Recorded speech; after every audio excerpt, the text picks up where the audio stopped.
ജമാഅത്തെ ഇസ്ലാമിക്കെതിരെ സമസ്ത സംഘടിതമായി സക്കാത്ത് പിരിക്കുന്നത് ഇസ്ലാമിക വിരുദ്ധമെന്നും ആരാധനയെ കളങ്കപ്പെടുത്തുന്നുവെന്നും സമസ്ത മുഖപത്രത്തിൽ വിമർശനം. സക്കാത്ത് കമ്മിറ്റികളുടെ ഉദ്ഘാടനത്തിൽ ലീഗ് നേതാക്കൾ പങ്കെടുക്കുന്നതിൽ സമസ്ത നേതാക്കൾക്ക് അതൃപ്തി രേഖപ്പെടുത്തിയിരുന്നു അവർ നേരത്തെ.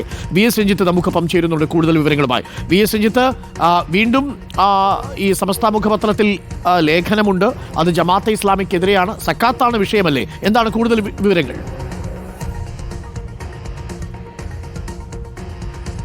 ഡോക്ടർ അരുൺ, ഈ വിമർശനം ജമാഅത്തെ ഇസ്ലാമിക്ക് ആണെങ്കിലും അത് കൊള്ളുന്നത് ലീഗിനാണ് എന്നുള്ളതാണ്. കാരണം സമസ്തയ്ക്ക് ഈ ജമാഅത്തെ ഇസ്ലാമിയുടെ ബൈത്തുൽ സക്കാത്ത് അഥവാ സംഘടിതമായി സക്കാത്ത് പിരിച്ചെടുക്കുന്ന പരിപാടി നേരത്തെ ഉള്ളതാണ്. ആ ജമാഅത്തെ ഇസ്ലാമിയുടെ ബൈത്തുൽ സക്കാത്തിനോട് സമസ്തയ്ക്ക് നേരത്തെ വിയോജിപ്പുമുണ്ട്. പക്ഷേ ഇപ്പോൾ ആ വിമർശനം കടുപ്പിക്കാനുള്ള കാരണം ജമാഅത്തെ ഇസ്ലാമിയുടെ ഈ ബൈത്തുൽ സക്കാത്തിന്റെ ഉദ്ഘാടനത്തിൽ ഇ.ടി. മുഹമ്മദ് ബഷീറിനെ പോലുള്ള ലീഗ് നേതാക്കൾ പങ്കെടുക്കുന്നു. അതിന്റെ പ്രചാരകരായി അതിന്റെ ലോഗോ പ്രകാശനത്തിന് മുനവർ അലി ശിഹാബ് തങ്ങൾ പങ്കെടുക്കുന്നു. ലീഗ് ജമാഅത്തെ ഇസ്ലാമിയുമായി സ്ഥാപിക്കുന്ന സഹകരണവും ബന്ധവുമൊന്നും സമസ്തക്ക് ഇഷ്ടപ്പെടുന്നില്ല.